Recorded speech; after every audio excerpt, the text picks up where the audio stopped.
Welcome to our first video on parts of the brain. Today we're going to be talking about the brainstem. This slideshow is linked in your digital notebook, so you can get to it anytime you need to, and you can easily navigate it using the hyperlinks that are in the table of contents. The brain is divided into three layers. The brainstem, which is this bottommost part, that's what we're going to be focusing on today, is responsible for all of our vital autonomic functions. It's what connects the brain to the spinal cord. Picture your spinal cord coming out of the brainstem. Then we've got the limbic system, which is the innermost part, responsible for emotions and memories. And finally, the cerebrum, or the cerebral cortex, which is this outer layer where sensation, perception, higher order thinking occurs. It's where all of our all of the information that's being processed is really getting integrated. So let's start off with the brainstem. So you want to flip to your slide or your page in your notebook that has the diagram of the brainstem. And we're going to click and drag each of the parts to where it belongs. We'll start down here with the medulla. So we've got spinal cord, and sitting atop the spinal cord is the medulla. Above the medulla is the pons, the structure right here. Running through the brainstem is a bundle of nerve fibers called the reticular formation. So look at the screen to what I'm circling right here with my mouse. This is the reticular formation. And then not technically a part of the brainstem, but still a neighbor of the brainstem is the cerebellum.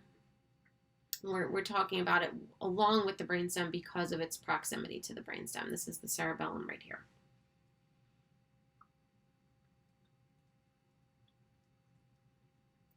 So a mnemonic for remembering the parts of the brainstem. I did not come up with this or any of these mnemonics myself. Pavlov's really freaking mad. We'll study Pavlov and his dogs when we get to the learning unit a little bit later in the year. But you've got the pons, the reticular formation, the medulla, and like I was saying, we're also going to be talking about the cerebellum. The pons is responsible for regulating sleep and dreaming. One of the prevailing theories of why we dream is called the activation synthesis model. What that theory says is that dreams are a product of the pons firing electrical signals, action potentials, to that outermost wrinkly part of the brain called the cerebral cortex, where all of our memories and emotions and everything we learned are stored. So while we're dreaming, particularly while we're in rapid eye movement or REM sleep, the activation synthesis theory says that the pons is firing off these electrical signals to the cortex, and the cortex is synthesizing the information that it has in it in order to produce the contents of our dreams. Think about how often you dream of someone you've just thought about, or someone you've just encountered, or an experience that you've just had. This is one model for explaining why we dream, and it involves the pons. A mnemonic for remembering the pons is if you put a D at the end, you've got a pond, which if you're laying next to the pond and you're looking at it, you're feeling very relaxed, you fall asleep, and maybe even you're dreaming. The reticular formation is this bundle of nerve fibers, or a nerve network, that runs through the brainstem, and it's really important for helping maintain our arousal, meaning our consciousness, our alertness. Damage to the reticular formation might render someone in a coma, unconscious. The reticular formation mnemonic, if you were tickled while you were asleep, your reticular formation would alert you. So you just think reticular formation, alertness, arousal, consciousness. The medulla, incredibly important for our vital functions of heart rate and respiration. That's what it controls. Damage to the medulla would likely result in someone not being able to survive because they wouldn't be able to breathe or maintain their normal heart rate.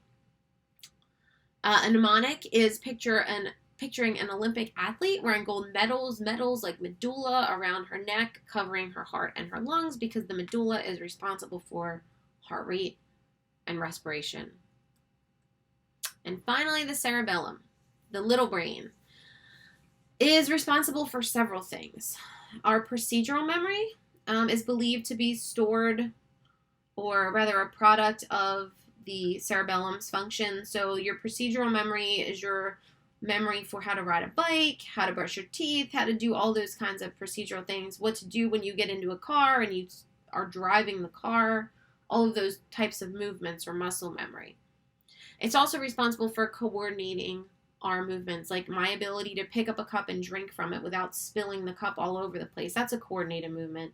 Walking without tripping over my feet, dancing, these are coordinated movements. It's the responsibility of the cerebellum, and also helping us in maintaining our balance. A mnemonic device that you can use for remembering the cerebellum is picture yourself standing on one foot with a bell attached to the toe that is in the air. Picture yourself trying to maintain your balance and your coordination without ringing the bell that is on your toe. One more thing about the cerebellum, it's also responsible for our condition responses. So let's say I love chocolate and I go to Hershey Park. I go to Chocolate World several times and I always have the most delicious chocolate when I go there. Well, let's say I go like the fourth or the fifth time. And as soon as I start pulling into the parking lot of Chocolate World, my mouth starts watering.